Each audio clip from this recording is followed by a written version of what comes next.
Welcome to the after party. Welcome to the after party.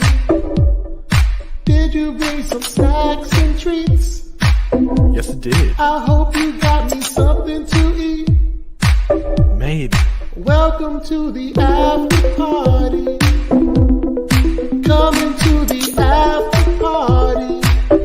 Right now. I've been waiting here all day to act like a fool this way. Welcome to the after party. Join us in the after party. Right now. Oh, chocolate and gabbing, maybe some microphone gabbing at the after party. With DJ Eric, Paige, And Geek Drums. I think I thought it is. I think a timing was about like half a second off. That's okay. It wasn't meant to be anything important there. It was just a super cringy way to end it. That's all. All right. Cal with the 99-cent super chat right away. Thank you so much, Cal. I'm guessing that's just to show support. I totally appreciate it. Hello, everyone. Welcome to the after party at a new time and a new day. And we're gonna see how this is gonna go. And I see your private chat there, Paigey. I really appreciate that.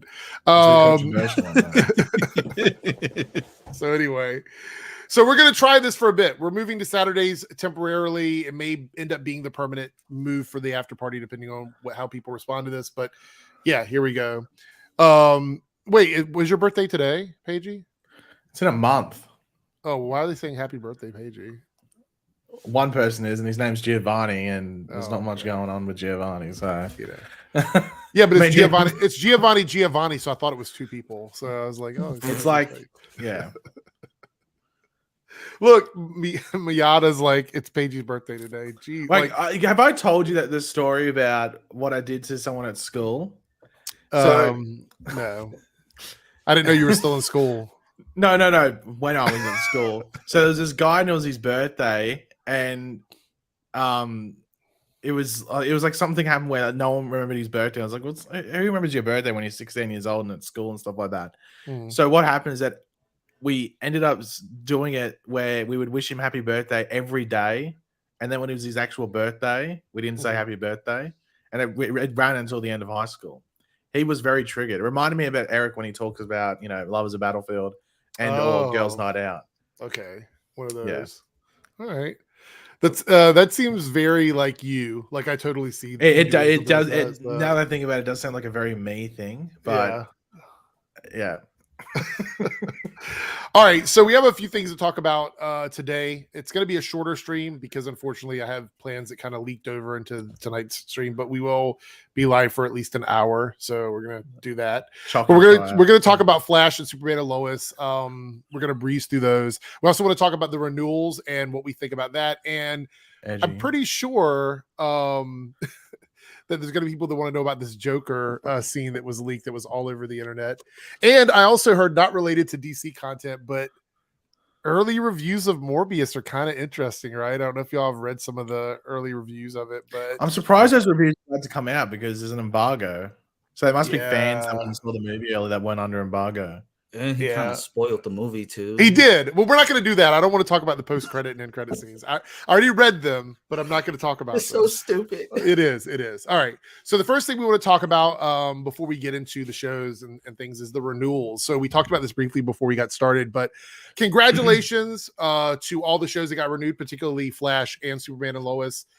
Did this surprise either of you that both of those shows were renewed for another season? It shocked me. I thought Superman and Lois was 100% canceled. That's what I thought too. So. Yeah, cancel culture, woke, SJW. I thought it was all coming for Superman and Lois this time around. I think it was a no-brainer. People wanted to say that the Flash wasn't a lock, but once Grant was in contractual negotiations, I felt like we knew that there was a renewal coming, right? Is that people want to dog? They want to dog out the Flash every day, every night, but the fact still remains they are literally one of the highest rated shows on the CW. And what's only that is most popular shows just worldwide. It's still in the top 10 most torrented every year, and that's a major indicator of what's popular and what's not, because the other shows that are always there were like Game of Thrones when it was on, Breaking Bad when it was on, Still The Walking Dead, and all those shows, and all the Disney Plus shows are in there. So if you're gonna say they're popular based off that, then spoil it. Yeah. So I wasn't really shocked at all by these two, but there are a couple of ones that I am a little bit shocked that haven't been announced yet. And one of them is Naomi, because of the Ava DuVernay connection to that show. I thought for sure that was a lock to get another season. But Paige, you made a good point before we got started. That show is still on the air. So maybe they haven't made up their mind yet based on, where it is right now on the show. Would you say that's right? Or yeah, like, because with Batwoman and Legends, like they're done. Like they've been done for a month or something like that. Like they've been done for a while.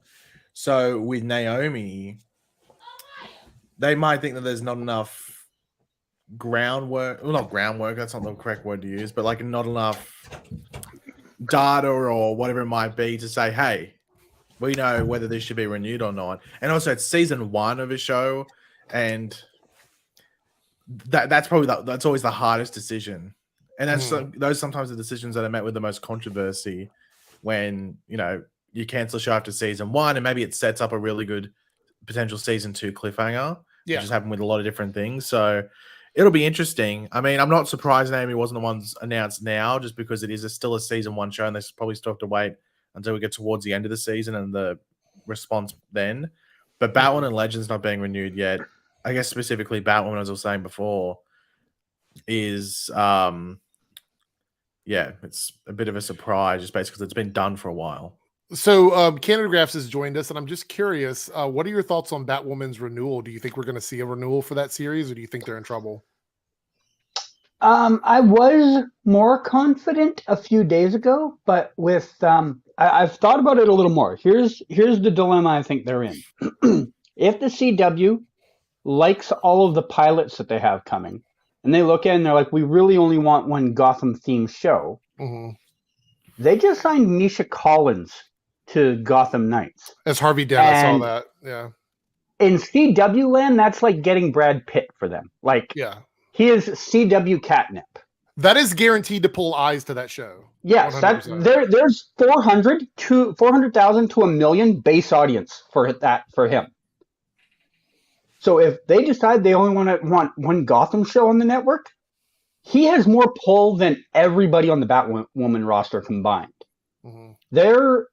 They're a week ago I said, they're 95% guaranteed to get renewed. I now probably go at like 80%, just based on if they're deciding that they only want one Gotham-based show. They're in a little trouble. And I want to hear from Lance here in a second as well, but I want to point this out before we move to that. That if you think the experiment of pairing up a non-Arrowverse show with an Arrowverse show shows anything, it's that Naomi hasn't really benefited from having Superman and Lois in front of it. So I'm wondering if they think that Gotham Knights would not benefit from Batwoman, right? I disagree with that, because I think initially they did. Okay, maybe in the beginning. I think people watched the first episode because of the Superman. On the same night as Superman. But then Superman gets thrown out the door, and it just is in one scene, and there's just references back.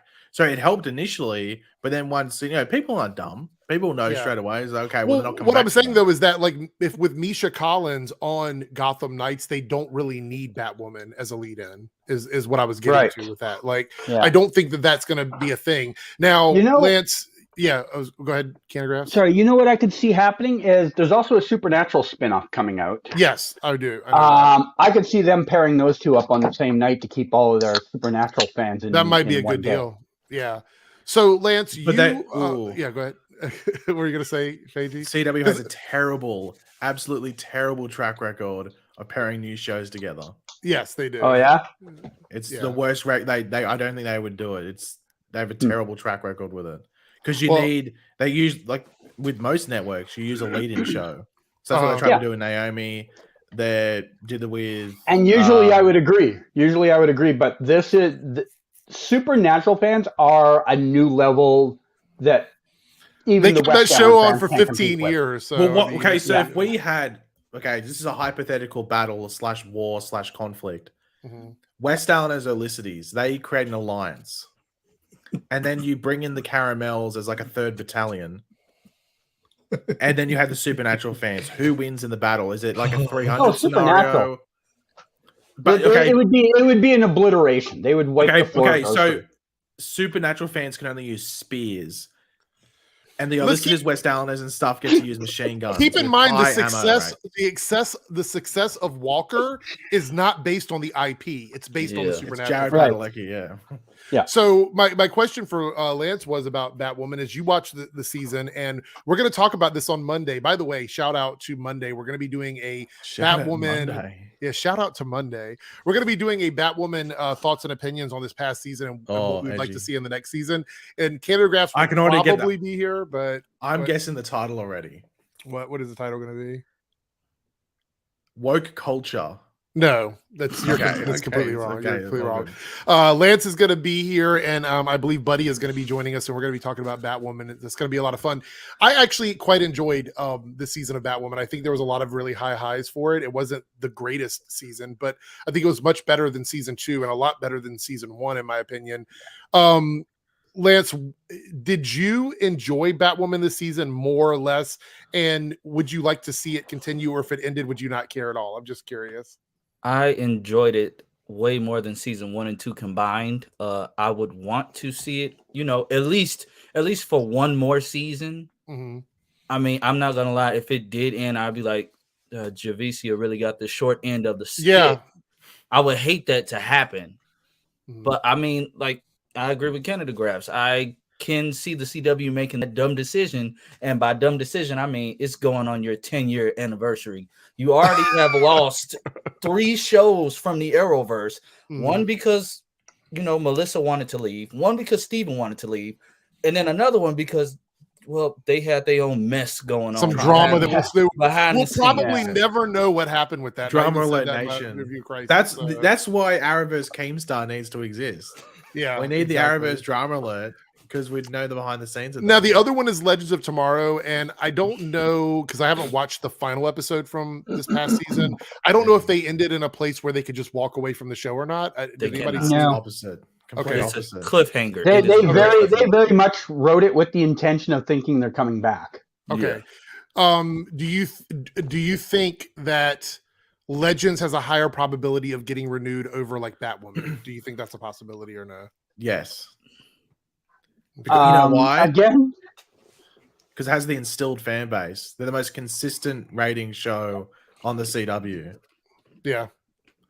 In my opinion, at least. Like, I know the stats are out there about Batwoman where it had like the lowest, not the lowest, I think, what was the stat the TV line dropped at? It was like the lowest drop from, I think, like average rating from season 2 or from a previous season to this season. I think they dropped 7%, which is really low. Like, I think the average is like 15.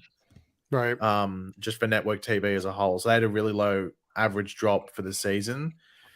But I don't know, whenever you see Legends ratings, they're like always the same number. Like, that's how Supernatural survived. That's how Supernatural survived. And they were higher than Batwoman this year. Yeah. So that could be the general decision. So before we move on, go ahead. It has to be something, the CW has to be telling the the cast and the crew something, because I mean, you would expect, it's pilot season. You would expect these actors to be looking for other jobs. Yeah. They would miss a whole season of work if they don't get renewed, basically. Exactly. So you would expect something.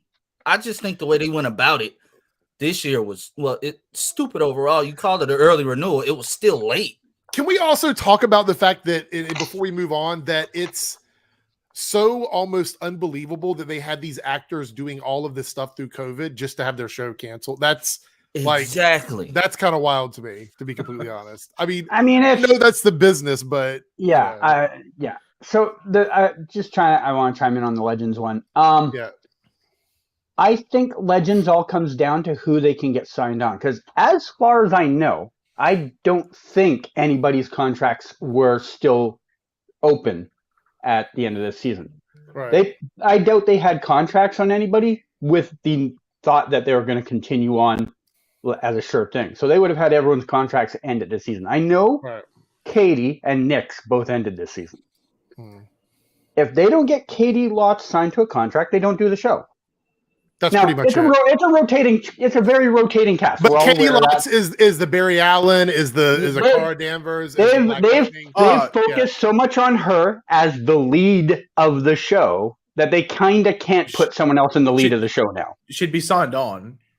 I think there's one good reason as well. They wouldn't have given her that directing job for Flash. Oh, that's true. Hey, go suck it. You know what they told her to go. I don't know about that. Yeah.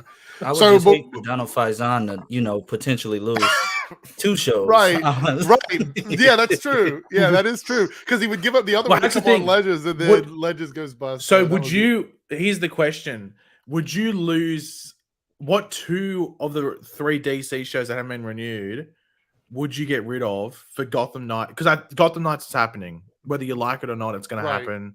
I would say Naomi is easy for me to let go of. I'm not connected to Naomi at all, so that would be the first one that I could just be like. And obviously Justice You, if that's going to happen. So which other show outside of Naomi do you get rid of to allow Justice You to come? Okay, so the one Justice You isn't for a while though. They're still not even in the pilot stage yet. Yeah, I would say I personally prefer Batwoman over Legends, but I think Legends has a higher probability of getting renewed based on what we know. So for me, Naomi is a sure bet. It could go away, and I wouldn't mind at all. But I would hate to lose Batwoman because I'm really enjoying. What if it's the flip around and they get rid of Batwoman and Legends, keep Naomi and bring in Gotham Knights and Justice? I wouldn't be surprised. I wouldn't be shocked. Would we get an Eric? Would we get an Eric rant video? I need to. Yes, know. probably, but I wouldn't be shocked at all. You might get would it be based off a Screen Rant or a CBR article?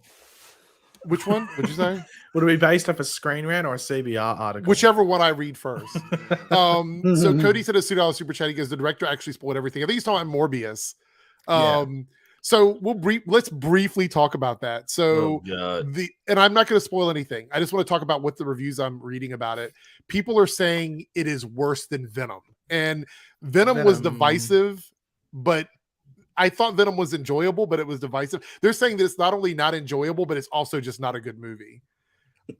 Based on the previews I've seen, I mean, does this surprise anybody? Are you guys like shocked that Morbius? Because it's Jared Leto, so I want to get my money back. I have tickets for opening night, but now I'm like, I'll wait till like Tuesday or something. I don't know. I'm conflicted because like this could be a really sick April Fool's joke. I don't know. Do you think this movie would have done better if it would have came out before Spider-Man's movie? Like critically, do you think they would have been less harsh on it or no? No, because you still had either way it goes, you still had Venom to compare it to. Yeah. I think it would have, because I think the movie sort of got effed over by it being delayed. Because that's why they had to move all this Adrian Toomes stuff, because they had to make it. They changed the end. Like, we're not going to say what the end credit scene is. Yeah. But it's clear they changed the end credit scene to fit in with No Way Home. Yeah. And what you see in No Way Home. And he was actually meant to be in the movie normally. And apparently they've removed characters and stuff like that. Like, they've removed other cameos and references because it's after No Way Home. So it makes me wonder, why did they not release it before No Way Home? Now you're getting a worse movie. Like, what are the... Like, everyone... Like, Sony... that thing they did with Cinema Blend on Twitter was silly enough, but why would you not release this before No Way Home? It wouldn't have affected No Way Home's box office at all. At all. It wouldn't have made people go, I'm going to say No Way Home because of Morbius. Like, no. Right. Because, hello, Venom 2 just came out before as well, and that was hot shit. Not in a good way. Terrible. Like, yuck. You stepped on it, you wanted to throw away the shoe. Yeah. It was... So what was the difference with Morbius? Why not just release it? I don't even want to think about it. So the only logic I can come up with on this is they know Spider-Man No Way Home is pulling in all of the monies. And maybe they had bonuses they were trying to hit. You know? Depending whenever their contracts start and end for a year, maybe they're just like, you know what? We're not hitting that with Morbius. let's get our money now, and next year we'll struggle. And the other thing is, this may affect some of the other Spider-Verse, Venom-verse movies, like what is it? Craven's coming out. Then we supposed to have the Silver and Black movie, and all these other different and spin-offs. Madam Web, which who knows how the hell that's going to turn out. Yeah. Anyway, no more. We'll wait and talk more about that after it comes out, because I'm sure it's going to be a hot. Wait, do you think there will be? Do you think is there an Eminem song on Morbius? Because I'd love to get your hypothetical performance of what it could be like. Something about sucking blood or something. Probably, I don't know. All right, we have a super chat here from Naruto. It is a $2 super chat. He goes, "Flash should end with season 10 and make episode 200 the end." Thoughts on this? How far are they into their run now?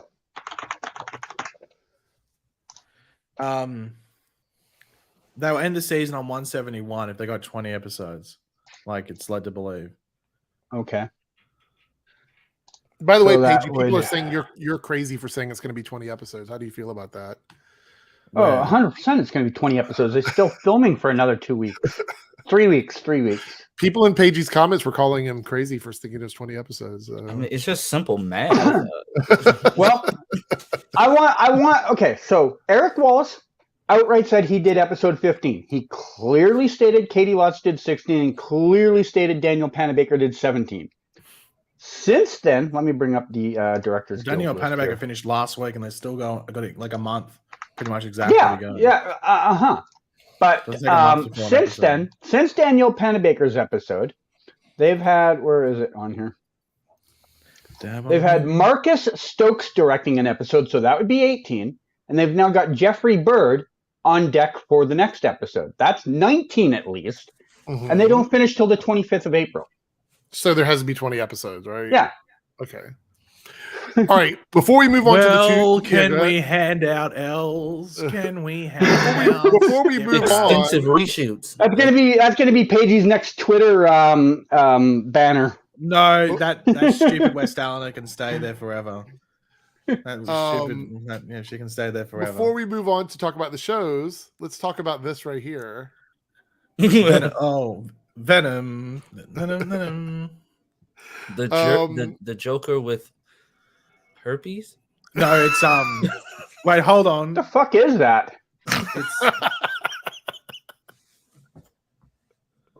Like I don't even want to know, but you're gonna have to tell me.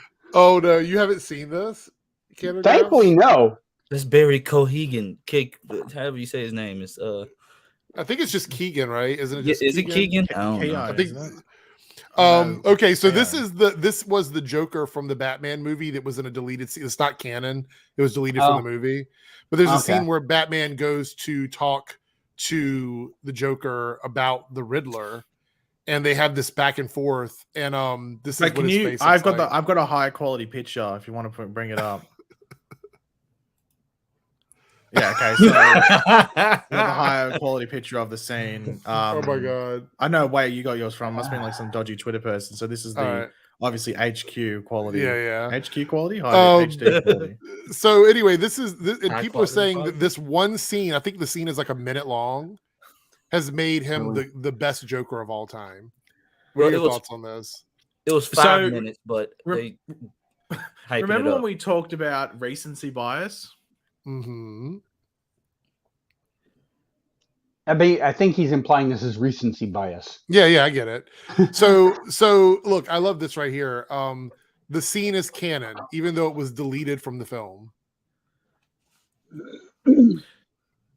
Well, that's how you interpret it, because I watched the film and this wasn't in it, so it's not canon. Yeah. One thing is that I think there's always a discussion when something is removed from a film, whether or not it actually counts. In my opinion, if it was deleted or cut for time, to me, it never happened. Right. Because if they wanted it to happen, it would have been in the movie. This is what I'll say. If the majority of people did not see that version of it on their screen, it's not part of it.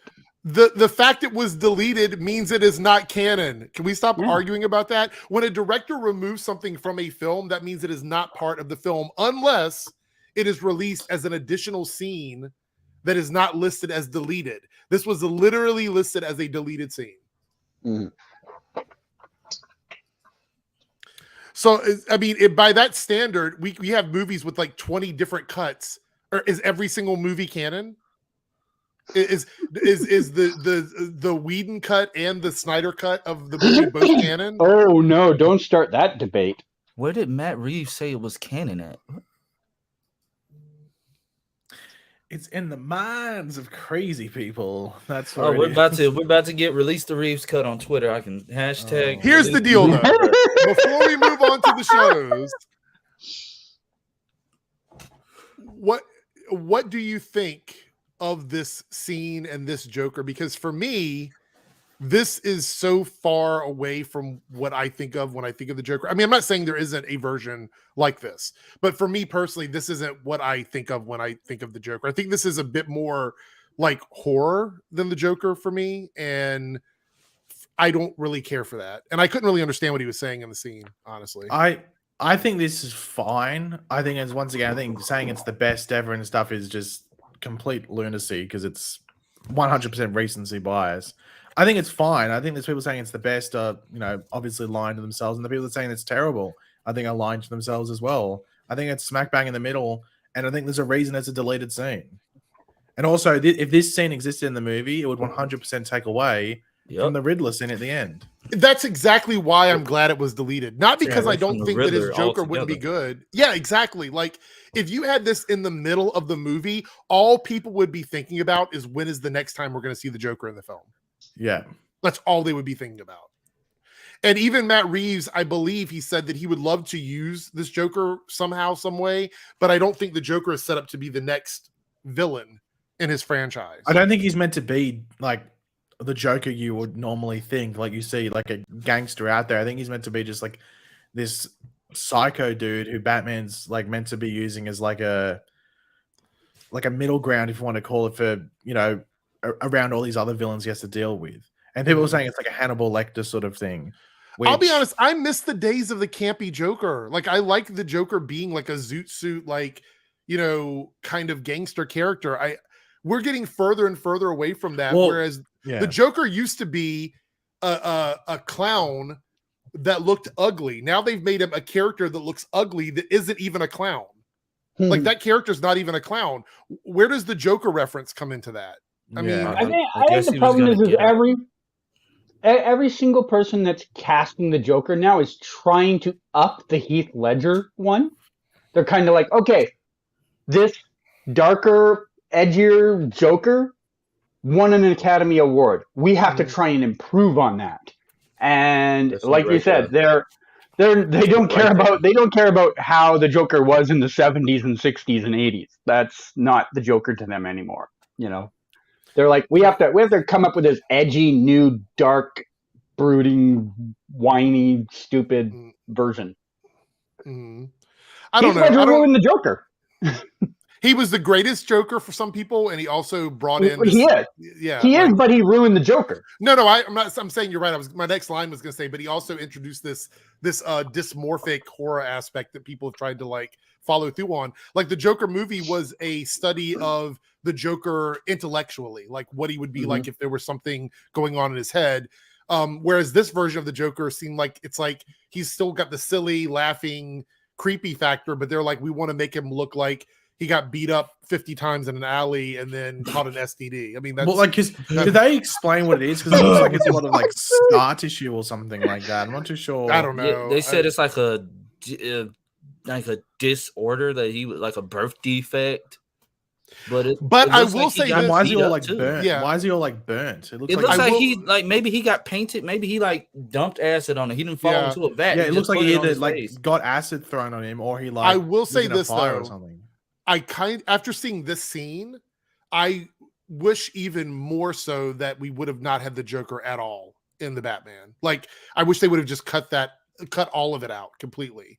Because I actually feel like that second scene with him with the Joker, that movie, was unnecessary. I don't think it was relevant. I think they could have just actually in the movie. Yeah, the one that was in Arkham. I think they could have just removed that.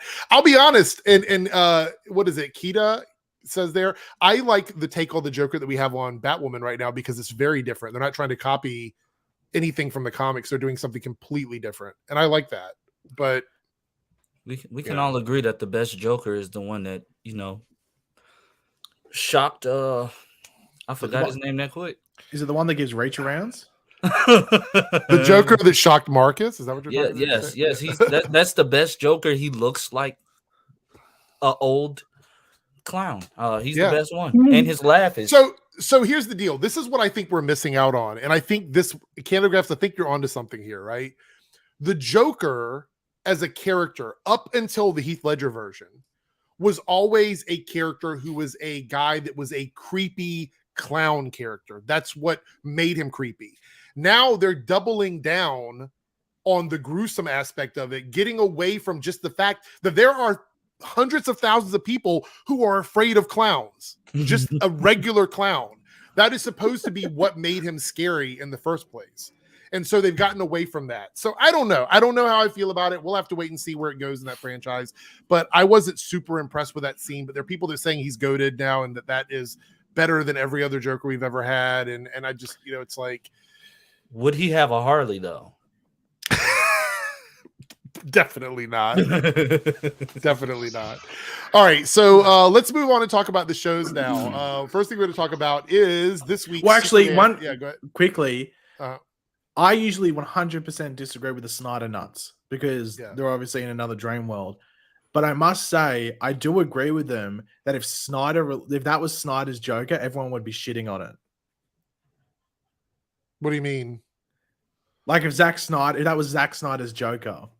The barricade. Oh, you mean all the people that are saying it's the best Joker of all time? Yeah. They would be like, okay. The other way around. Yeah. Okay. Yeah, that makes sense.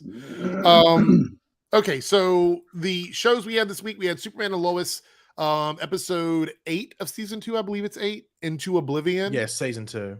Well, I knew it was 2. I didn't know if it was the right episode number. All right, we're going to go through this quick. I'm going to try to spend like 15 minutes on each show, depending on how far we go into this. But but there's a lot. Superman and Lois has a lot to talk about. We're going to leave out a couple things like the Kyle and Lana stuff. That was my favorite part. So we're just going to move through that. Why even have the review then? Yeah, I know exactly. I will say this though. I am so happy that we finally got the backstory on Natalie and how she got through to our Earth, because I was so interested in that, and it wouldn't have necessarily been something where I would have knocked points off of the episode or the season if they would have never said anything. At the very beginning, though, I was super interested in how it happened and whether or not it tied into Crisis, and we got so many answers this week. We found out how she did it. We found out how it tied into Crisis. We found out what happened to her over a 6-month period while she was in the void. Are you guys satisfied with everything we got from that? Because I feel like that answered everything we need to know in terms of Natalie and how she got to our Earth. So I have a nitpick with this. Okay, go ahead. So we know Natalie just spends 6 months in who knows where. Right. During Crisis. As far as we're led to believe, everything got wiped out in Crisis but the vanishing point. Okay. Everything. In every timeline, every universe, everything is wiped out. Where was she? Because she wasn't at the vanishing point, because Barry was running around there like a chicken with his head cut off. You'd think he would have ran into her somewhere. Mm-hmm. Where was this girl? Was there a magic second place that you could hang out? Do you think the void that she was in was devoid of anything? Like it wasn't even. It was part devoid of anything. If you watch the episode, the antimatter's coming, and because of the portal that John Henry has, it's like just this split-second thing where just right time, right place, not wrong, wrong place, wrong time, and the sort of portal protects her, but she doesn't go through, so she misses the antimatter, but everything else behind her gets destroyed. So she's just in this void where there's just nothing, and then she gets. So you're saying that the void was sort of an unexpected safe space for her, is what? Well, it's just what's there after antimatter wipes out something. Okay. There's nothing. Just nothingness. So then when it's reborn, the whatever that AI, I guess you'd call it, the AI that they have. I think it was it Hetty? Hetty is what she called it, I think. I can't remember what the name was, but the AI thing. Did anybody else feel like the technology on that Earth was more advanced than our Earth? Yeah, but you can also look that's the case. Like, wasn't the stuff on was it Gypsy's Earth? Mm-hmm. Was high tech and it was meant to be the same year. Yeah. I'm just wondering if anybody felt that way. I didn't say there was anything like I didn't have an issue with it. I felt like their technology was a bit better than ours because they have this AI that Luthor created, and apparently the ship that she had, she did a lot of work on that too. So, I mean, it just goes to show how smart she is, and I can't wait to see what else she's able to build. Now that she's on our Earth. But I felt I was comfortable with that answer. I know it wasn't perfect, but at the very least, it did explain how she made it. You know why it was good? Why is that? Because it was simple. Yeah, that's true. I hate when shows try to be too complex and then they just trip over themselves. Do you think that their Earth is gone now because of Crisis? Do you think there's no more Earth, for her? Unless Oliver decided to meme it up and rebuild it. Yeah. It might be what he did with like Earth 2. Their Earth is whatever number it is, it's back, but it's altered completely. Yeah. So this is non-Superman and Lois related, but I think it was probably sent while we were talking about this. It's a $5 super chat from Alex. It says Morbius is bad, but at least we have ATSV to wash the bad taste out of my mouth. Across the Spider-Verse. Yeah, the animated film. And, well, I think like Multiverse of Madness would be the one to wash the bad taste out because that's the next one after. I'll say this: the first Into the Spider-Verse is one of my favorite Spider-Man movies of all time. It's probably tied for like at the top. I've watched it so many times. I love that movie. So yeah, that's pretty good. Here we have Daddy Hates the Metal with a $5 super chat. So any of you feel bad for Jonathan? I would not want to be him since everyone on the show hates him. Mm-hmm. He's Meg from Family Guy, and the hotness, I guess the hotness was great. So the next thing I was going to talk about is Jordan and Jonathan. So they had connected stories this week. And Jonathan, by the way, thank you for the super chat. Jonathan is still in trouble for what he did, but he still will not tell on Candace. And I was a bit frustrated. Huh? What? Simp. Yeah. I was a bit frustrated because once we find out why he didn't want to get her in trouble, I'm like, why couldn't you just tell your parents that? Exactly. Because why is he keeping that from his? It seems like a reasonable story. Like, I don't understand why he doesn't trust his parents enough to tell them that, look, she's got issues in her family, in her home life, and this is why she's doing it. And I'm trying to protect her. Can we do something for her? That seems like the logical thing to do. But he doesn't do that. He continues to basically not say anything. And it just leads to more problems because now Jordan is roped into this because now Jordan knows and he's still keeping it a secret, which I guess it has to feel bad for him. I don't know if I feel sorry for him or if I'm just wondering why he thinks he can't tell his parents this. Like, what do you think is going on in his head with this particular storyline? And do you agree with what he's doing? Young dumb love. Is that what it is? Exactly. Yeah. He's in love with a clearly older woman. So I don't know what she's doing. I don't believe that she's in love with him. When she said that, I was like, I don't believe it. I don't believe it at all. That came out too easy. He's just like, oh my goodness. Yeah.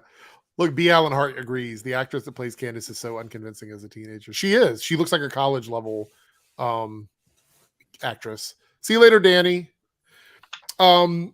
So for me, I just was a little bit confused about the story, but Lance, you brought me back to the reality with that. It probably is that, but I'm just shocked that he doesn't trust his parents very much. And I guess I shouldn't be, because look at what his dad did to him for pretty much his entire life. And he's probably like, well, if he's willing to keep that secret, what else is he willing to keep?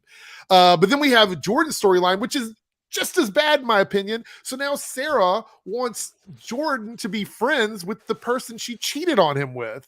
And literally tells him, well, I just want this person to be a part of my life. That's manipulative because she's telling him that this person is her kind of like confidant in this situation with her father. And I'm like, that is awful to say that to someone, to get them to be like, okay, you're right, I'm sorry. Because then you're asking for sympathy in order to manipulate their emotions. And that is wrong. And I can't believe that she's doing that because everything she does makes me think like, what is she doing? Why is she doing this? It's wild to me that this is happening. So my question to you guys is, if you were with someone and they cheated on you and then told you like a while afterwards that they had cheated on you and that it was not a big deal, and then come back to you later and say they want to be friends with that person and now they want you to be besties and all go out to dinner together, is this good or is this not good? I'm thinking this isn't good, right? Am I wrong? Yeah, I think that's one step too far. Younger me, like teenage, early 20s me, would have been really angry about someone cheating on me. 40-something me, I'd be disappointed, but I probably would get over it. But if you then wanted that person in your life after that, I'd be like, no. Just no. That can't work. What about you, Paigey, Lance? Any thoughts on that at all? What was the question? You're too busy changing your avatar. I said, how would you feel if you were in Jordan's position? Would you be like, yeah, I'm going to be friends with this person? Or are you like, I'm out because this is too much for me? Like, I don't know. It depends. Like, so you'd be willing to have a dinner date with the person you're well, it depends, because Jordan's going to sit there and think, am I going to do any better? Like, that's the question that Jordan has to really calculate. Look, he's like, I've really got not much going on at the moment. Football's cancelled. Struggling with my powers. My brother's a drug addict. Like, what's going on here? Should I just settle? Because sometimes you just have to settle, and that's what's going through his head. I think he's a little young to settle right now, honestly. Like, hey, he's got a kryptonian mind. When you're that age, you don't know yet. Maybe, but I would. One? What were you gonna say? Like, I remember every relationship I had as a teenager, and every single one I was convinced after about 2 weeks, oh, this is probably the one. Like, True. When you're a teenager, you don't have any grasp of longevity. I don't know. That's kind of wrong. Think about the girl from season one that wasn't she just using him for like information or something at one point? Yeah. Whatever her name was, the girl that we thought this new girl was recast as, the girl from Central City, she did him bogus too. So at this point, it's just like, oh, Candace showing me attention. I'm all in. So Daddy Hates the Metal says young love. That's exactly it right there.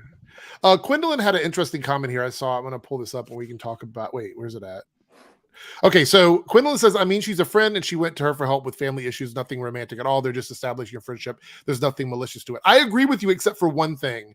I don't think it's the right time to want Jordan to be friends with this person. Exactly. I think it's too soon. I think she's okay with reconnecting with Aubrey. I think her name is Aubrey. Reconnecting with Aubrey and sort of building that friendship and letting Jordan know that she is building a friendship.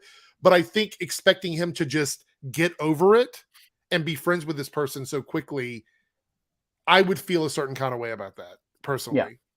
But I don't think it's malicious, but she is manipulating him emotionally. And that's the one thing where I'm like, she's probably doing it not knowing that's what she's doing, but she's definitely doing it. Because if she goes to him and says, you should be friends with her because she's going to be in my life and you know I'm having trouble with my dad, that puts him in a position where if he says no, he looks like the asshole. And he should never feel bad about making a decision based on his emotions either. So she doesn't have the life experience to know that she's manipulating him. Right. You know? That's it. Yeah. So I agree with Quindlen. I don't think it's malicious. I just think it's probably somewhat toxic for both of them. Mm-hmm. Yeah. If that's a fair assessment. Toxic, like Britney Spears, toxic. So anyway, we also have the big fight scene where Jonathan and Candace are dealing with this guy that looks younger than Candace, who apparently is already out of school, who wants his money. He's the hotness. Give me my money. He wants his money from her. And so there's a fight that ensues. He's got XK. And what would you rate the neck tattoo out of 10? Nothing says drug dealer like neck tattoo. Yeah, exactly. As soon as he walked in, I was like, well, there's a drug dealer. I would give it a 10 out of 10 for accuracy.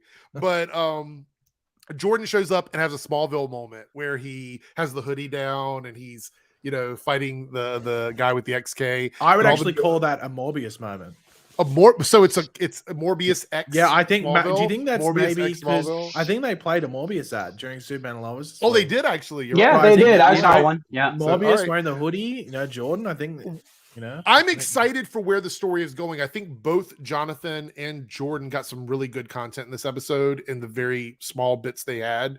And I'm excited to see where it's going to go from here, except for the fact I don't want Jonathan working at the drugstore. I don't think he needs to be at the drugstore anymore. I do have a question, though. Yeah, go ahead.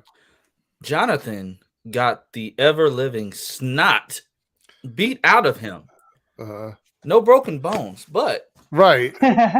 You whatever happened to him last season, arm just mangled. It's You that literally- XK kicking in. You rolled like you got knocked in the air. You rolled on Yeah. the ground. Like Yeah. You know what? I think one interesting thing about the Jonathan story that I don't think they're going to touch on, but we're talking Kansas here and small town Kansas. He ruined their season of football. Yeah, I am surprised that guy hasn't been driven out of the city. that's true. That's true. Like, they're not going to touch on that story, but if they had any sense of reality, we would be dealing with Jonathan getting death threats. That's true. You know? Yeah, that's true. Like, he's not getting picked on or anything. Matter of fact, he's lucky he's probably not at school, honestly. Yeah. Gary here with the 1-9 super chat. Is the Flash season 9 going to be delayed? No. No. Whoa. The super chat. There's Eric just calling it right now. I mean, it would be really surprised if it does at this point. So, all right. The next thing I want to talk about, Superman and Lois, is Natalie and John Henry's situation with him in the hospital, where he wakes up. It has that awkward moment where he thinks that Lois is his Lois, and he's got some memory issues. Do you think this is going to evolve into like an awkward love triangle, or no? Please, God, no. If you're putting money on it. Well, Like- no, because in Paige's video, didn't you say something about in the synopsis for next week? John's trying to, get a little Lana. Yeah, love? John's putting the moves on Lana, apparently.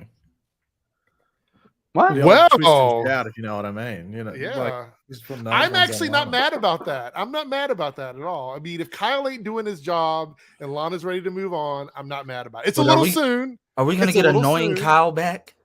I think I don't know. Lana's maybe. a little busy right now trying to become mayor to worry about that. Is you ever too busy Do we need for? Do we need two Lana storylines going on at once? Do we really need that? I would Well- prefer 7. Yeah, why not? Why not? Iron Just gotta do Cushing. one. We need Yeah. Iron Cushing. Yeah. Iron Um, Cush. That's better. Iron Cush. But- Right. Natalie gets some good stuff this week because she finally like blows up on Clark, and I'm actually surprised it took this long for it to happen. But I think the thing that pushed her over was her father being in the hospital. You know what gets me worried about that scene? What's that? I think it might have been predicting the moment Eric yells at me on stream for saying something inappropriate. Like maybe gets the stream potentially blocked. What? Which one? What scene? When Natalie blows up at Clark. Oh, what? I'm what would worried you... it might be like an early prediction of you blowing up at me. Oh, yeah. No. That's not gonna happen. I'm worried. Please tell me that I should put my worries to rest. Yes, put your worries to rest. It like out of all the stuff that happened, I think it would be quite hard for me to blow up like that, honestly. So Gary here, do you think Lana and Kyle will get back together? I mean, if this thing with John Henry works out, maybe not. Maybe Probably. Kyle will just move on and do his own thing. No, John's gonna call Lana Lois, and then it's just gonna get weird. Oh, yeah. Well, I mean, they both got double L's as their name, so There's Lois, Lana, and Lara. yeah. And Lucy. Oh my god, the four-lettered L's. Jesus So Christ. Quindolin here says, I'm referring to the memory thing being an issue later on. Wait, hold on. Oh, okay. She had a Team Eric member chat says Jonathan needs to realize he's being used. Yes, I agree. We're talking to Candace here, that situation. Yeah. Absolutely. And we talk about manipulation. The really scary thing is I think that Sarah's situation is she's not doing it on purpose, but I think Candace is 100% doing it on purpose. And now that she knows that Jordan can swoop in and save her whenever something happens, I think it's going to make her even more brazen when it comes to all the stuff that she's doing. So let's see. We're going to talk about the Ally and Anderson on Bizarro Earth scene where I wasn't sure what was going on there because it happened at the beginning and then later on it Yeah. Well, kinda the big confused me a question little bit. is, didn't Bizarro kill her? That's what I thought. Yeah, that was another opening thing. I was scene very confused about that. suggested a couple of episodes ago, and then she's alive. And it wasn't a flashback because they're talking about the present day stuff in our era. Right. So I was like, oh, so Bizarro didn't kill her, but then he wants to come to our Earth and kill our Ally. So I'm Right. like, why didn't you kill the other one? Right. I guess I forgot all about that. Yeah, there's a scene when they're showing his Earth, like his backstory. We saw him supposedly kill her, I guess. Yeah, he Oh, takes okay. the panda and then sort of like lifts his arm at her throat. Yeah. I don't know. I have no idea. But we see that she's using the Anderson on her Bizarro world to send messages to the Anderson on our world. And they find out that there's the portal in the mines, which, by the way, that answers the question on how Bizarro got to our Earth. Because one of the things I was wondering is, like, how did he do that? Why did he just fly through the Earth or something? Like, what happened? Was a portal with connecting the two in the mines, and he had the pendant, which means he was able to travel through. And apparently, you have to have the pendant to go back the other way as well, because otherwise you get evaporated, which we find out with Ally's cult when they try to go through this portal and people start getting burned to a crisp. And this sets up the storyline with the general who's looking for Lucy, who was missing, and she sent a text but she wasn't at home, and so they thought maybe she was at this portal thing. And then Chrissy was there, and Superman had to go in and save everybody, but they didn't see Lucy. And then Ally doesn't want to speak about Lucy, so then she's manipulating the general, when he's questioning her. Just a lot of that happening. And we find out that Lucy basically was a contingency plan for Ally in case Ally didn't make it through, which means that she had not intended to go through the portal. Is this convoluted or not? She's annoying. Okay. First of all, right. Lucy is annoying. They are writing her. I know they're trying to write her, I'm bad. I'm edgy. I think I'm doing the right thing, but it's coming off annoying. I don't know if that's good acting or bad acting, but I had an issue with her Lucy in Supergirl, and I have another issue now. So it's like two different issues with two different problems. Yeah. If you had to pick one like more, do you like season 1 Lucy from Supergirl, or do you like season 2 Lucy from Superman and Lois? Which one do you prefer? I'd rather her being jealous over Kara kissing Jimmy over I was the contingency plan. Why did you get in the camera like that? It's just she weird. got real close to the camera there. I can't remember season 1 Lucy. Well, I know that she was sometimes in a military. She was like she was a military girl. Like, she really was like straight. She wore that ugly hat all the time. Yeah. Gary, not mad at you, but I think Paige said he might be mad at you. I don't know. I'm not mad at you. So my anger and madness. Well, it is March Madness, so we're only a couple days left of this madness, and then I'll be proud. Be proud April. So the last thing we talk about for this episode is that Anderson gets the pendant and goes through the portal, leaving everybody behind, and now he's over on Bizarro World. Kind of cool, right? Do we understand what are our theories on what's going to happen? Is he going to merge with his other self? Are they going to merge the Earths together? Is Ally going to get the pendant and merge with her other self? Like, what do you think is going to happen here? Any thoughts? I'd assume Anderson does something that powers himself up, because he's obviously got this like power struggle and this like god complex almost on Superman. So is the way he grabbed the pendant and looked at her. Yeah, he just looked at her. It was like, you know what it was like? It was like at school, and there's like, a kid in like the 3rd grade eating his like cookies or something like that. And the older kid just comes up and just looks at him, just takes it and just eats it right in front of the kid's face. And crumbs going everywhere, just shoves it in his mouth and just walks off. That's pretty much what it was. I was like, Jesus Christ. And also, Ally was like scared of him. Yeah, because at that point he'd taken the X kryptonite, so she knew she was in a very like. She was just position. Like, I'm gonna sit back and let you take the pendant. You do your thing. Like, I'm a bit angry because you've. I'm over here minding my own business. I'm a bit triggered because you've almost like dabbed on me. Yeah. Can we talk about how he takes his puffs of the inhaler? Like, he's just like. He takes it like it's a vape as well. I actually think the same thing that happened to Bizarro is going to happen to him. I think he's going to start to look weird from inhaling XK. That's what I think is going to happen. Oh my! You just popped a thought. What if that's the side effect? Like, seriously. Yeah, I think it is. I think that's what it was. And all these people might start looking like Bizarro. But why did Bizarro take so much of it? He was already powerful. He was already powerful on his Earth. Probably because he lost his family. Maybe he wanted to fight back. But that's the thing I realized. There's so much backstory they have to explain about.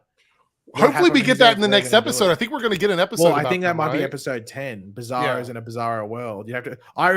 I hope that is an episode where it's just complete flashback for the most part. Outside of a bookend at the beginning of the end where that's in the present day, and then it's pretty much maybe through the eyes of Anderson, like the doppelganger Anderson, or maybe it is just straight through Bizarro's consciousness or whatever it might be. But then again, usually through that, I prefer if it's in some way, shape, or form, it's Clark learning about it. Because I hate when like they have the main character not learn that main information. I prefer like when they learn when we do, for the most part, and that type of stuff. So it'll be interesting to see how they do it. I think Giovanni's dabbing on you here. Is this a dab or a L or? So with that, Anyway, we that can move episode, on because Giovanni said something, so it's obviously irrelevant and not worth reading out. So with the title of that episode, that makes me, when I hear that, think that it's our Clark on Bizarro's Earth, because he would be the Bizarro there. I would say yes, except in that picture they had Jonathan X'd out, and I'm assuming that the Superboy that we're seeing in those set photos is the Bizarro World version. So was Jordan normal on that Earth? Maybe that's what I'm just assuming that because like I don't know how they get from. That's only 2 episodes from now. But the other thing is that if our they make Superman goes to that Superboy Earth, up, he but won't that's have fine. any powers because it'll be a red sun. He'd have to take XK. Who? Our Superman. Yeah. If our Superman was on that Earth, he'd have to power up with XK because there's a Good red point. sun. And we all know Clark doesn't want to do. He'll put it in his hands, but he won't inhale it. It's going to be funny because once he starts doing it, is he going to have to apologize to Jonathan for doing it because he got mad at him for taking XK? So, you know. Where did you learn that from? I saw you doing it. That's where I learned it from. Staggervore here with what I super chat. I think Bizarro may return and kill Anderson in the end. I don't think Bizarro is coming back. I think. What if they try and resurrect Bizarro and he becomes Doomsday? Ooh. So it all comes together then. So then the showrunner wasn't lying. So it's like a full circle thing. So it's a bait and switch at the beginning, and then it's another bait and switch at the end, but returning it to how he initially thought it would play out. Fanboys will still talk about it and hate on it. I see a lot of theories in the comment section. I want to know what everybody would score this episode on 1 to 10. Everybody in the chat, drop your scores 1 to 10. And we're going to move on and talk about this week's episode of The Flash because I see Lance already has his name in place. The Hotness Jr., a.k.a. Jocko Birch's annoying son. Which, by the way, I thought it was Jaco, but they kept I'm not saying Jocko. Jocko. I'm not saying Jocko because it sounds stupid. Yeah, it's Jaco. Like, who would name their kid Jocko? What? It's like what is it? Is it meant to be Jacques? When I hear Jocko, I think Jocko. Yeah, me too. When I think Jocko, I think Joquo or something like that. Like it's like some French person was drunk when naming their kid or something. No, that's Jaco. Cal, I think there's a whole storyline that has to happen first before that conversation. I think I think Clark's gonna overhear that conversation. Yeah. Like Jordan and Jonathan are gonna be like full out arguing and Considering Clark can hear like everything going on in the world, why doesn't he know it already? I realize we need the story to be a story, or else Clark could solve everything in 3 episodes. But come on. Yeah. So this week something happened with a character that I thought would never happen for me. And I actually gave a shit about the Hotness's storyline because it was so well done compared to the episode that he came from, which is one of my least favorite Flash episodes of all time. Really? That's just because you hate Iris. Yeah, was one of your favorites, Eric. No, not at all. What did you think of the entire storyline that he had in this episode about being the struggling father who, is trying to make up for his kid's mother's lack of interest in their life and trying to do the right thing? Do you think this all resonated really well? Because I have to say, surprisingly, I think they did a really good job with the storyline. I think it played off really well from his season 4 appearance, even though that episode, funnily enough, written by Eric Wallace. Mate, someone sent me your review for that episode, and I forgot that Eric Wallace had written this. And in your review, you're like, yeah, this episode was written by Eric Wallace. Never heard of him. It was hilarious in season 8 at the moment, because you're like, I've never heard of this. He hasn't written many episodes of anything. And I was, and now he's the showrunner. But yeah, funnily enough, that episode was written by Eric Wallace back then. But that episode, even though it wasn't very good at all, arguably it's still one of the 5 worst episodes the show's done. It still made it clear in that episode that Jaco just wasn't. He was just pretty much a no one. Like there wasn't much going on in his life. So when he got those powers, it was like this, flicker of, oh, I'm somebody now. And that sort of resonates with this episode as well, where his son sees him as a no one and a failure and just a criminal and whatever it might be. And it does play off that really well. Whether that was intentional and they wanted to take off, I guess, what the one like half decent thing that they could use from that previous episode into this episode, I don't know, but I think it sort of played off pretty well. And I guess it's nice to have a redemption thing because you've arguably had 2 episodes in a row where they've taken previously heavily criticized characters and had some fun with them, or in this case, made you care about them. Yeah. So I see the comments here, and I thought the same thing, that Harold looked a little bit too old to be. That's his name, Harold. Someone in my live chat at the time explicitly said he looks like the guy from Big Bang Theory, and I'm like, yeah, I saw that as well. Yeah. What do y'all think about this? Run Iris Run should have led to Iris having her own show. Well, it's obviously a troll comment. Oh god. But actually, I'm all for that because then I wouldn't have to watch it. Yeah. I did not know about the Eric Wallace thing, but I am glad he redeemed this character. Yeah, because I was on the fence about once I heard that it wasn't a filler, and then I seen the trailer, I'm like, I'll give you this much wiggle room, this much. But he did good. He did real good. So the setup for the episode, in order to get Barry on the path that we needed him to be on, like mentally and emotionally, for Jocko's character, is please don't say just say Jaco. I can't cop it. Is that it was Henry's birthday, and Iris at the beginning has a great scene with Barry where she's like, "Oh, we're gonna call and set up a dinner," and then she sees that he's not feeling it or whatever, and obviously there's something going on. And I don't think we knew right away what the problem was. I think it took like half the episode before we found out what the issue was. We just knew it was February. They twice showed us the February calendar, but there's like 12 things written on there. None of them were on the first. Right. So I looked back later and I looked to see what it was on the first, and nothing was written there. But it was a great scene because it set up like Barry's emotional state. And throughout the episode, a lot of his decisions were sort of swayed by him feeling this way from the beginning. I have to say, and I have to give him a little bit of credit, even though last week's episode wasn't one of my favorite episodes. I'm really hoping that we continue to have this CSI / The Flash Barry throughout the rest of the season, because I actually enjoy seeing him use his powers when they're needed, but also use his intelligence to solve problems, because that's what I really love about this character. Did you guys feel like, was that something you enjoyed in this episode or not? Because I really did. Like, it felt like old school Flash, like seasons 1 and 2, where we got to see him sort of piecing the puzzles together and figuring everything out. I really liked it. Any thoughts on that? Yeah, this is I said this somewhere, I don't remember where, but we've had more CSI Barry this season, one half of a season, than we have in the past 6 seasons, maybe even all 7. Right. We're finally seeing the Barry that we saw in the pilot episode. Our introduction to Barry Allen wasn't as the Flash; it was as a CSI looking at tread marks on the ground of a car. That's how we were introduced to this character, and we almost never saw that ever again. And in season 8, we've had like 3 or 4 episodes now where he's done CSI work. Mm-hmm. So I hope this does continue.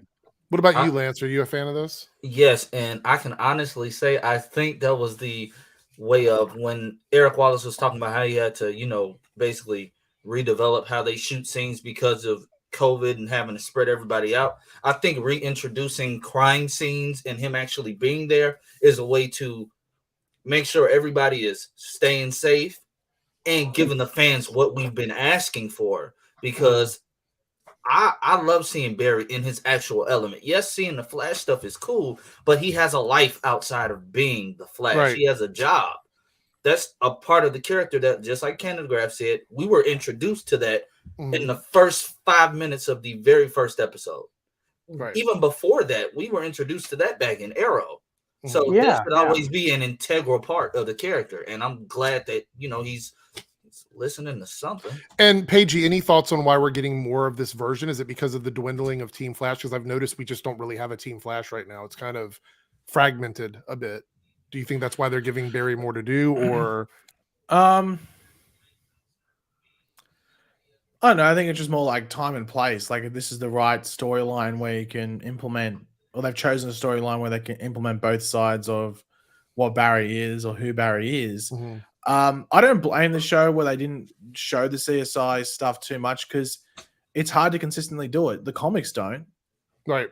The comics don't. Like there'll be one where he's CSI heavy a lot of the time, and then it'll just be Barry and the Flash. Like they won't even. He might go to CCPD like he does on the show, just like sort of like drop someone off or get information. So I think the problem with that on the show though is that Barry as the Flash, when a lot of the side characters are getting all of these individual story arcs, there's no character development for the Flash without Barry actually being a CSI. yeah, well that's what I was about to say. The issue is Yeah. that with a comic book, you know, there's usually a lot of time jumps and stuff like that. But the show you expect to be a bit more consistent. Like like if it's episode 5, then episode 6 picks up a day or two later, whatever it is. It's not X amount of days or a week or so later. It's shortly after. So when you get like an episode by episode, and Barry's not going to work or doing anything there, it gets a bit frustrating. But the thing is that, and it confused me when I saw it because we're all on the side that we enjoyed seeing them do the CSI stuff. But then I saw someone reply to me on Twitter, their whole profile is Flash related and everything like that, and they go, "I didn't like it," and it confused me. It was like I didn't like how did they say why, or they just like I didn't like it? They just said I didn't like it. Now I don't like. I don't. You can't balance it on the show where it's all this consistent CSI stuff mixed with the Flash. Like sometimes you're just gonna have to pick a lane and stick with it. But I would like if there were more. Like if it's like we were talking about, it was last week. Like if there's filler episodes, just make them murder mysteries. Yeah, or something where it revolves around Barry's job. If Barry's not going to be the Flash in this quote unquote filler episode, then have it revolved around his daily life, and then there can be a side story with a character, whether it is freaking Allegra or it's Chester or it's Frost or whatever, and they're the more like action based side of the episode, if you want to call it. We had Staggerford with the 1 eye super chat. Felt like the good old days of the Flash. I do agree. I think this felt like a good continuation of Armageddon. Skipping over those other episodes, I really didn't find the other episodes compelling. I know some people like the Nora and Bart episode, and I'm not going to really say anything wrong with that. If you like that, you like it. But for me personally, I just felt like this was the best tonal continuation of what we had in Armageddon this week. Asher with the $10 super chat, and this is a good segue into my next topic. So why does Barry need anyone on Team Flash except for Chester? Ever since season 8 began, the members of Team Flash do nothing but gaslight him, call him crazy, and question his leadership. And literally the word gaslight is what I put in my in one of my comments here. Is I felt like the team was sort of gaslighting him into thinking there was something wrong with believing that the Hotness or Jaco could be innocent, because they all felt like there was no evidence that he was. But the entire Team Flash up until this season were always like, we have to help them. They're just misunderstood. We have to talk them down. We offer them jobs with the city. There's all these things that they do for villains. But for some reason, this guy who literally had a job and was trying to do the right thing for his kid, for some reason, it's impossible to believe that he could be framed. And Frost, of all people, was like, well, some people just can't change. And I'm like, you literally changed, and the guy that you're dating was a criminal. Like, this doesn't make any sense to me. And I was like, the logic of CW writers, I guess. It was really bad to me. My viewpoint is that I think they had a valid reason. There was no evidence that went for Jaco. There was zero. So, but Barry also said there was no evidence. Exactly. But here's the thing. I think the thing was that if you notice everyone there, Caitlin wasn't there. Right. And who was the only person in the episode that supported Barry? Joe. The season 1 characters who were there when Barry went through all this ordeal about still trying to clear his dad's name. So and everyone else there wasn't attached to that, which I thought was intentional as well. Can we also talk about how Joe was great in the scene that he was in? That was always. Because that's the thing. If Caitlin was in Star Labs, Barry immediately has I think someone that probably backs him, and obviously Iris as well. But Iris was attached to Iris at all. I think. Sorry. It was weird that they didn't have Iris involved in it. Yeah, I thought that was that whole first scene. If they feel off, Yeah, and the Iris and Allegra story was so completely disconnected from this. It could have been in any episode. It could have didn't feel been. connected to this one. We're going to talk about the Iris thing here in a second, but I want to jump back to Joe for a moment. Yeah. When he walked in and we saw that board with all the pins, and it reminded us of like season 1 Barry when he was trying to figure out, what actually happened with his dad and his mother. And all of that sort of brought me back. And Joe was the only person out of everyone that spoke to Barry that actually gave him any constructive criticism on how he feels. Yeah. The only one. No one else, including Cecile, that is literally her powers are empathy. No one else had anything constructive. But Eric, she had the moral line. Okay, let's talk about that for a second. If there was one issue in this episode, it was that one because it just didn't make sense. It was like it didn't make sense Cecile, at all. You broke into a museum literally last season. Cecile reads people's emotions and was reading minds all the time. She literally read Barry's after she said that. Yeah. She's done it in court before. She's done it in court. She did it with the cop. She's done it with people walking down the street. Like, why is this one? She's like, but this would be like, this goes against my beliefs. And I'm like, what beliefs are those? Which ones? I need to see the scene where she came to the conclusion that that's now a thing she doesn't do.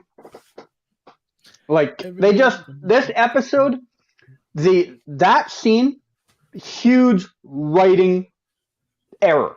Then the whole scene with like them not believing Barry, despite all of the things, like you said, with Frost and her boyfriend, and just what they do in a general every day there.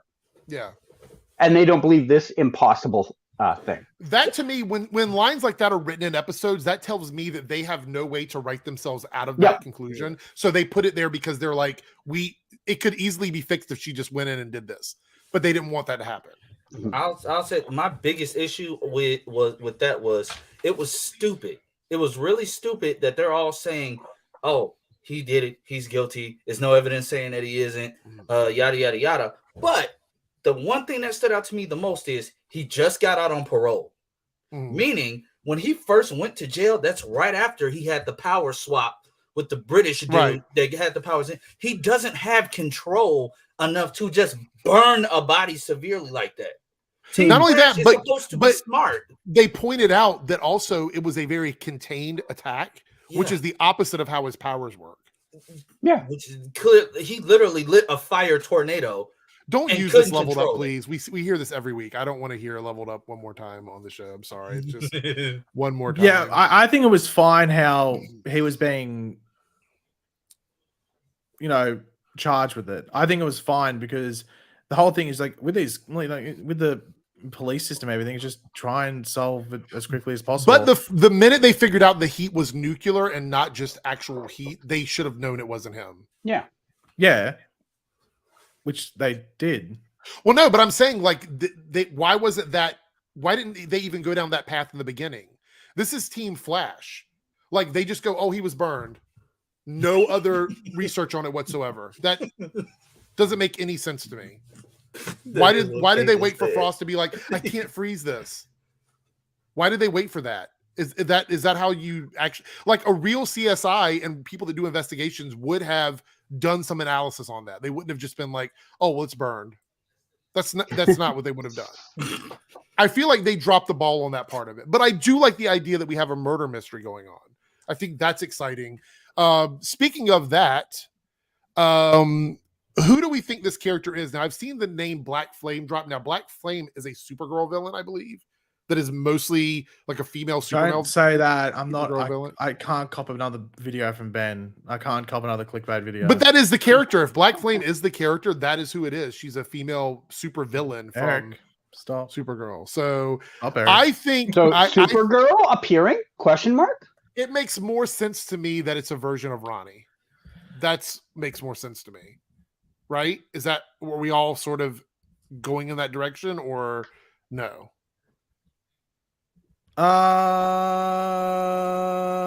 I think it's Ronnie trying to reconstitute himself. The thing is that because Eric Wallace says that episode 15, 16, and 17 are these new quote unquote interlude episodes. Oh, God. That are meant to follow the graphic novel. So 15, last episode of this graphic novel is 14. Ronnie's only in episode 11 and 12, apparently. So how can he be the villain of the graphic novel if there's 2 more episodes afterwards he's not in? Also, I have another question. I'm just going to throw this out to the universe. If people don't have answers, we can just move on.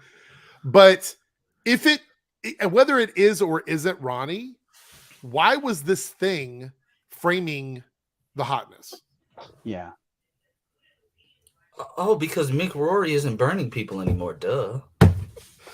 If they don't address why this thing was framing him, that's a drop. They would. And I think that's why I want, because did Barry take down the evidence board at CSI? He only did it at CCPD because he did it in Star Labs, but I think they just removed Jaco as a suspect.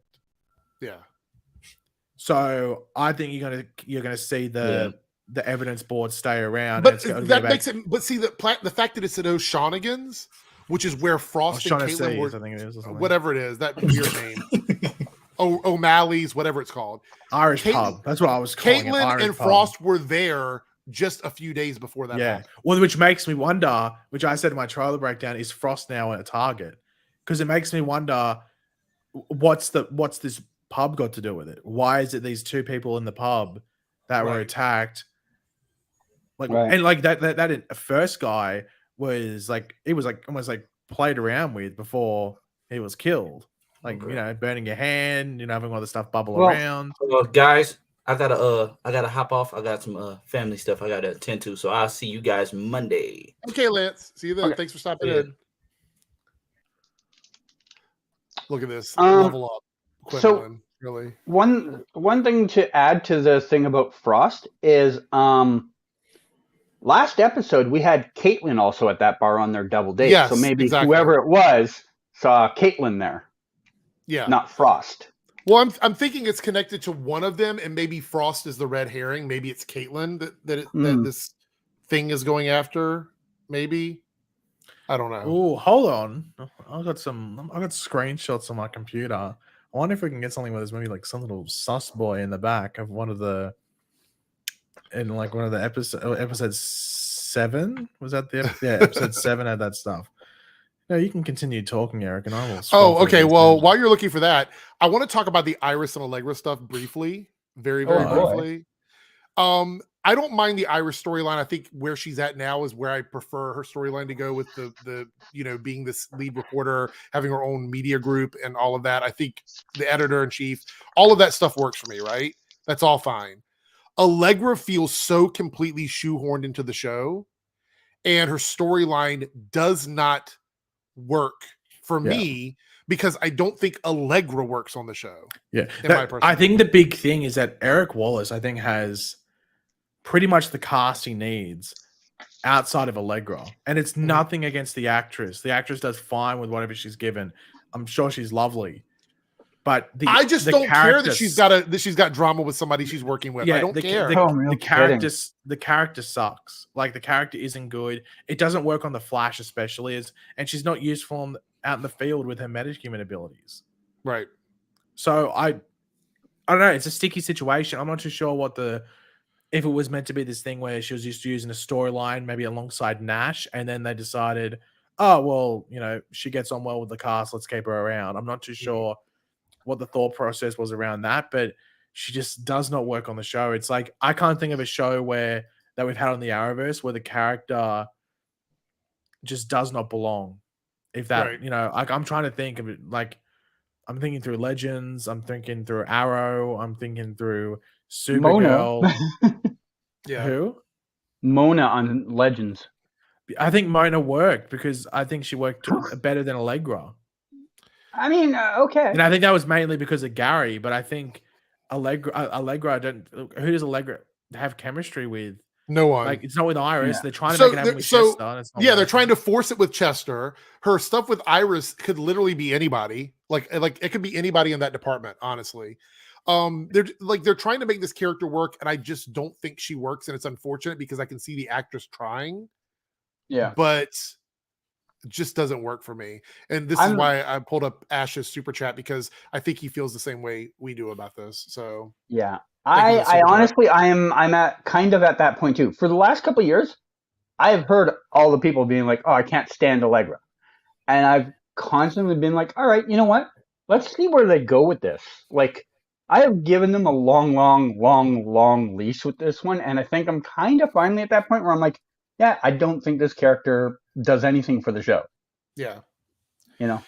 All right, the last thing we're going to talk about, because I have to wrap this up very soon, like in the next 5 or 6 minutes, is the time sickness problem. So we got that teaser at the end of last week where Iris was obviously having issues with sticking around in time, and then there was no follow-up on it in this episode. And I don't mean they had to have like a full conversation about it or anything like that, but they should have at least given us something to show that it's still a thing, because it was almost like that scene happened and then we forgot about it. So here's the thing. If you're going to say that, then you have a problem with the show in general from like almost the beginning, because they have pulled this stunt almost every year on a regular basis where they present you a thing and then they take it away for a week or two, then bring it back to you, then take it away for a week, then bring it back more and more and more. I mean, So I guess isn't... except that was the teaser at the end of the episode. Like that wasn't like a scene that happened in the middle. It literally was the cliffhanger for the episode. But Eric has said in all of his interviews that this is something she's going to be dealing with all season. We know we're not going to see it. We're not going to see people that. Watch casually don't know that. Okay, fair enough. But we're not going to see that every single episode for 18, 20 episodes. We're just not. But it's also important to remember, it's not like it's some sort of like, consistent thing with it. Like she's not even able to control it. So it just pops up at random points. So I think based off that, it should pop up at random points. But my argument is we didn't need that as a cliffhanger in last week's episode. They could have done something this week where she was in her office and Allegra walks in and she talks to her, and then we see the green light, and then Allegra walks in and there was a conversation that happened that it would have made more sense that way with this week's episode than to put it as a stinger on last week's episode when Iris wasn't even in the episode. I don't agree. I don't agree with that, because it's, if they don't put it in last week's episode and you have this massive gap, like if you're just like, okay, we have to wait till we want to get into this storyline, in a consistent manner where throughout the episode she's, getting all this time sickness stuff as well. We're just gonna have to agree to disagree on that, because I think they I agree. I agree with Paigey on this one. Not gonna agree on everything. Yeah, I disagree, because I think it was the most interesting thing from last week's episode, and to not follow up with something like her mentioning it or seeing some green in her eyes, something to sort of tie that together. For me, I feel like they missed an opportunity to continue to build on that mystery. They will build on it in next episode or the episode after. I think this is a classic case. I think this is a classic case of Eric talking too early, which we got a classic case of during this week's episode. It's not the same thing. You're trying to say that I'm expecting. No, it's not, because I'm not expecting answers. I don't want them to answer the question. The thing about it is, I think the most interesting thing in Iris's story right now is the time sickness. It's probably one of the most interesting things on the show right now. And as a viewer, a casual viewer who doesn't read every single interview, who doesn't read every single bit of information, you need to keep people thinking about that. You can't like disappear for 3 episodes with that and then come back and go, oh, this is still happening. Wait, so can you repeat, how would you have implemented in this week's episode as it is? So the episode is as it is, but where would you implement it? She could have been sitting at her desk. Allegra could have walked out of the office, and she could have had like a flash of green in her eyes, and we could have seen something on the table moved or in a different spot or something to make her look confused just for a second to remind us that she is still suffering from this. Because as far as I could tell in this episode, she was not worried about it. She wasn't thinking about it. She didn't even talk to her dad about it. She didn't talk to Barry about it. Like, if I was jumping around in time like that, I would either be speaking to Dion or somebody at Star Labs.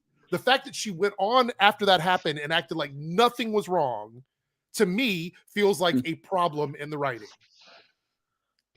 I can see your point. It's not that big of a sticking point for me. The only reason it is for me is because it was the stinger from last week's episode. Yeah, that's the problem. My issue with this is that because it won't be consistent. It's not consistent. That just happens at this convenient point when it's meant to be random.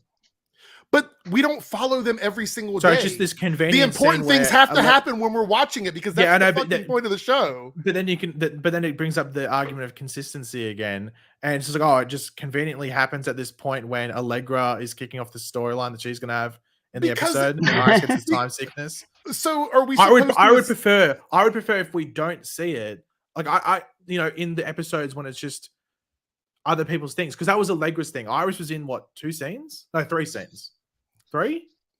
But Iris, it happened in one scene in last week's episode. I know, so as a stinger, as an example. Exactly. Of it, which so my I don't point mind. is, she had more time this week than she had last week. Because the stingers usually a lot of the time don't relate to the main thing that's happening. This makes no sense. Think about it. All the stuff that happens with the team, she's jumping around through time and she tells no one about it. That makes no sense. Zero. None. It's just, let me go to work. Oh, I'm working. Oh, blah, blah, blah. I'm just jumping through time. No big deal, guys. Get this story done. We need this front page article done. That makes no sense whatsoever. I can't believe that you're okay with them just ignoring it like that. That seems really... What the writer's ignoring it or Iris not telling it? Iris ignoring it. It doesn't make any sense from her standpoint. Well, hasn't she been doing that the entire time? No, everything that has been done with her time sickness has been documented with the team. Dion and her time sickness is something she doesn't have to hide it from the team because it's something they know about. So the minute something weird starts happening, she should go to them and be like, this is going on. This isn't a secret. I can't remember her telling the team about it. They've known about it. They knew about it. They know about it. Difference between knowing about it and her willingly going and telling them, "Hey, I'm Paige, you are shilling so hard right now. You are shilling I'm so not hard. Shilling the team knows about Dion and the time sickness. The thing is that I'm not shilling at all. My thing is that you're turning like this little seed that we haven't even seen grow yet because it's still what.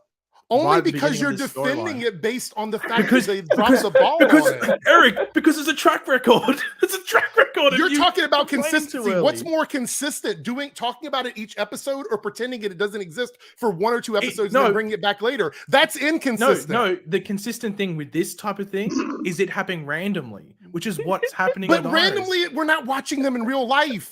Exactly. We're watching them in one episode, which means that we should be watching when the important stuff. So let me ask you this question. No, hold on. So if we watched an episode where Barry sat on the couch for an hour and ate potato chips, well, that's real life. We just happened to tune in when he was doing nothing. The point of the show is we're watching them when stuff is happening. Yeah, exactly. So you have to. So if nothing's happening, there's a problem. No, so you have to put it into the context of the show. So what's the random points of the show? You're telling me that from a story standpoint, for you, putting in one scene where her eyes flash green to remind us that she's still suffering from this would have somehow been inconsistent. No. Okay, so why didn't they do it? Because it needs to be gradually shown at a random way, at a random rate. That's why we saw the hairbrush disappear. Eric Wallace keeps referencing that hairbrush for some reason as well, outside of the fact that we saw her eyes glow green the next episode. Anyway, I can't with you on this one. You are really because trying to make excuses for this. Why? Because we won't know. We won't know for 4 weeks. I'm not asking for answers. You're saying that I want them to just do everything quickly and answer questions. That's not what I want. What I want is to show that she still is suffering from this and it is a problem. She didn't tell the team. We're not seeing it in the episode. She went to work like it was nothing. I can tell you right now, if Barry or any other team member was suffering from something and they did not say anything about it, everyone on the team would be fucking giving them problems. Exactly. So I hope Iris gets it when she, finally goes, I've been suffering with this for a couple of weeks. Hey, maybe you should have told us because we've known about it, but we can't track you with it. So I hope that happens. And based off what we're seeing that's coming at the end of the season, it looked like there's going to be an issue around it. So Gwendolyn here says, I feel like there's something that should be touched on every few episodes and not just make a 1 or 2 episode thing if it's going to take. Well, it is going to take place all season. We do know that Eric Wallace has stated exactly. So why would you blow it? Why would you blow it all everywhere? There's nothing to blow because it has to. This. Because it has to build up at a gradual, random rate. Iris can't control it. So I don't. Going on. We're going around in circles because you wanted to appear like some consistent rate. Like, okay, we're 30 minutes into the episode. Go. No, I don't want it a consistent rate. Why are you saying that? That's not what I'm saying. Because you wanted it to show up in scenes with other characters. Like, oh, okay, Allegra let me ask you a question. Do you think it's logical that she had this big traumatic moment where she randomly time traveled and the very next episode, it's not mentioned. She has no scenes with Barry where she mentions it, no scenes with Joe where she mentions it. She just goes back to work and works as if nothing is wrong. You think that's the correct way to handle that storyline? Her going to work, yeah, that's fine. I do agree with the fact that maybe there should have been, if like she had a scene with Joe, but there wasn't a scene with Joe. Her scene was with Allegra, and the scene with Barry, obviously there's some awkwardness already, and she obviously doesn't feel comfortable bringing it up at that point. But we all agreed that her not interacting with the rest of the team felt weird. We all agreed Yeah. on that. Oh, yeah, I 100% agree with that. But I'm basing off what was in the show, and I don't agree with, you know, just this time sickness popping up with a scene with Allegra or something like that. Like the thing is that, you know, if next week I'm like, I don't know what we're going to get next week. We can continue the discussion. We can have the great debate, part 2, Eric versus Pagey, time sickness style next week. When we because it may not happen next week. It's totally random. We may not see it next week. That's the thing. It's a flip of the coin. It's random. I don't know. Will we? Anyone want to make a graphic? Don't put a date on it because it might be shifted next week. Put it on the calendar. Put it on the calendar in their kitchen where Sunday was at the end. Don't put it on the calendar. Maybe just circle the whole of February and go, it might show up here. A big question mark. It's like the Riddler. It's like when he put the question mark in his cappuccino. Staggerforth, the 49 super chat. So rumor has it that Ronnie, aka Firestorm, is the mysterious meta killer. I believe we did. You miss the part where we discussed that? I guess earlier we talked about that. It's a possibility. I thought we came to the fact that it was Donna Smoke because it was smoke. It was black smoke. Mm-hmm. So Donna Smoke. Well, at least that's the theory I've gone down. I've changed my theory 3 times about this live stream. Wait, Donna Smoke's daughter is Felicity Smoke, and Felicity Smoke's daughter is Mia Smoke. Wait, so could it be Mia Smoke? No, because it's Mia Smoke, so it's missing an action Smoke because she disappears. Yeah. All right. Well, it is 7:35 my time, which means I have to wrap this up. So Eric is going to be heading out with his blood boiling. No, I'm not. I'm not. I don't care that much, but I do want to see a continuation of the story. All right. So that's pretty much it. So we're out of here. Thank you guys so much. If you want more of that spicy back and forth, make sure you come in next Saturday. I'm sure there'll be something to talk about. Anyway, part 2. I love the people that are mad at me and people that are mad at you in the chat that are going back and forth. That's just wonderful. Canada Graphs is like, that's this. Well, maybe we should put in the title Afterparty Civil War maybe next week. Yeah, maybe that'll work. Anyway, all right. Well, I'll talk to everybody later. Thank you so much, Canada Graphs. Lance, I know he's not here. Thank you for joining us. And Paigey, thank you for being here. We will continue this next week, and we'll see you guys then. Thank you for stopping.